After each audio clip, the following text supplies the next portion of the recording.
So here we are, heading into another rainy weekend in New England. I figured I'd break out one of the crazier kits in my collection.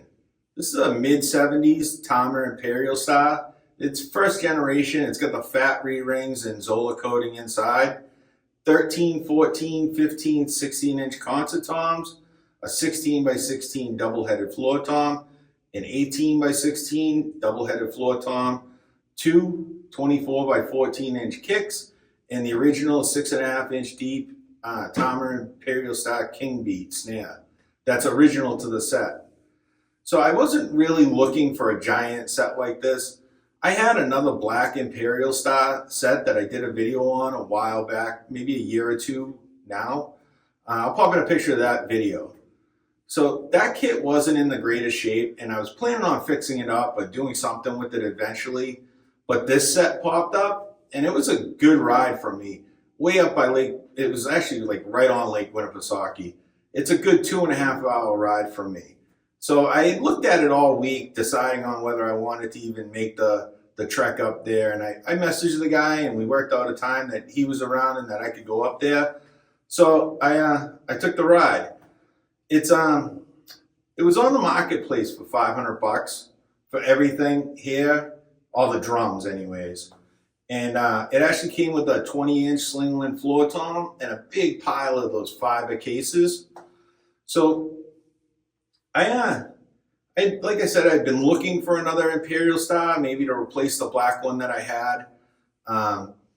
So I ended up buying this one. I sold my black one for I think like $450, and I was into that set for nothing. I kept that as profit from another deal. So right away, I got almost my money back on this set. And then I ended up selling the Slingland 20-inch floor tom for I think $250 locally. And I probably could have got more for it on Reverb or online, but I didn't have to ship it, and I'll take cash local over a few extra dollars online any day. Then I sold that big pile of fiber cases for I think like $75. I don't keep the cases like that. I have a ton of soft cases, but those fiber cases are hard for me to store.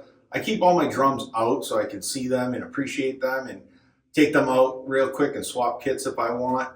So I don't pack kits away in cases, so they're really of no use to me, and they take up a lot of room. They're hard to store. So these sets are just really cool. They sound really thuddy. There's been a ton of really big players that played them back in the day. Stuart Copeland played a set early on in his career. Stan Lynch from Tom Petty played Tama Imperialstars on all those classic Petty records in the late 70s, early 80s. This set reminded me of Gil Moore from Triumph. It reminded me of his set on that concert, the US Us Fest. He had a set just like this, but he had the smaller concert toms, which I'd like to find someday. Even though I really have no business even owning this set, I don't play double bass a lot. I did when I was a kid, but for the last 20 years or so, I primarily played single bass. And out of that 20 years, I took a good 10-year break of not playing at all. So at least since I started playing again around 2011, 2012, I've only played single bass. But it was such a good deal, and these were in such good condition, I figured I could at least keep one of the bass drums. I'd keep the set fully together, but I could make my usual setup out of this set. I just need to find one double-headed tom, like a 13 or a 14, and then I can do one up, two down. Oddly enough, too, another reason why I grabbed this set is because I had 16-inch floor. I had this floor tom in my pile of orphans on the other side of the basement here. So I had a matching floor tom for it already. So I just need to find a single-headed tom for it. But I'm going to keep this set together because this set was in cases for decades, the guy told me. It actually came from out in the Midwest, and I can show you, it's got stickers on the bass drums of where it came from, but it made its way all the way up to New Hampshire. I don't know if it had the small toms with it originally or not, but the guy that I got it from, this is all he had.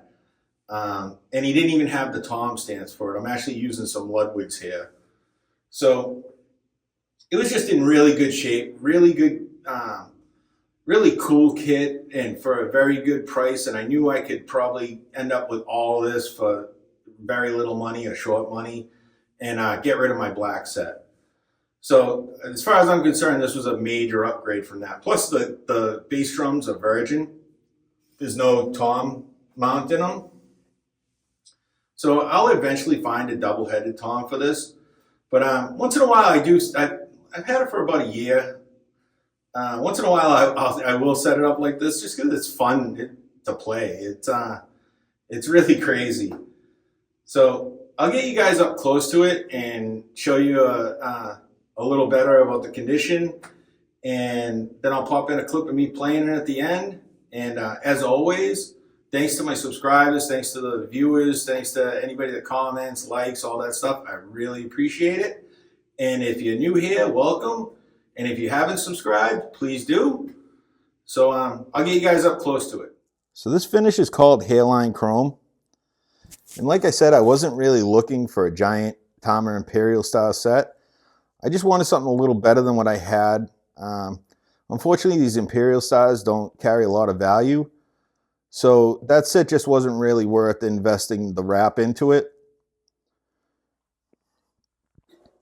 So I only share like prices and some of the deals I get just to give you guys an idea of how I get this stuff and what you could do if you just put a little effort into finding some deals and taking some rides and trading up and flipping. And like I said, all the money I do make from this, I just buy the drums with.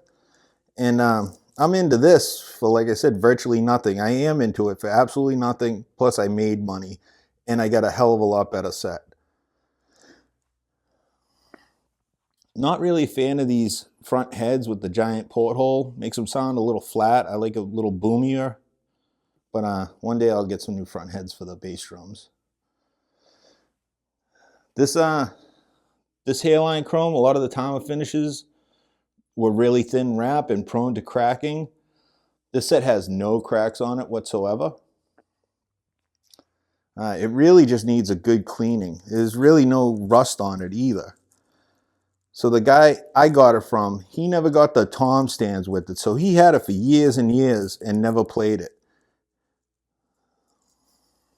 I don't know if the original tom stands or maybe with the small toms that go with the set. It would be a 8, 10, and 12 little concert tom set that goes over here. So again, 2 virgin kicks. This stick is funny. Let me see if I can get just guitars. Obviously that's a lie. So yeah, it came from Illinois. This set came from the Midwest and made its way all the way up to New Hampshire. But yeah, just guitars, sure. So right now I got pinstripes on all the toms. The set had mixed match heads on it when I got it. So I was able to find some heads in my pile for it. I do need to replace that 15. That's the oldest style and pretty just gross. But I'll get to that sooner or later. I had already restored the Kingbeat snare. This snare is worth almost what I paid for everything. It's in really good condition, complete.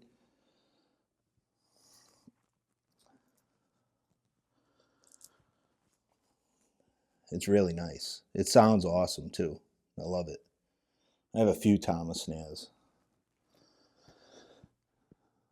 So that's a 16 that I had in my pile of orphans. It matches perfectly, same tone control and everything. It's not in as good a condition as the other drums, but it's pretty decent.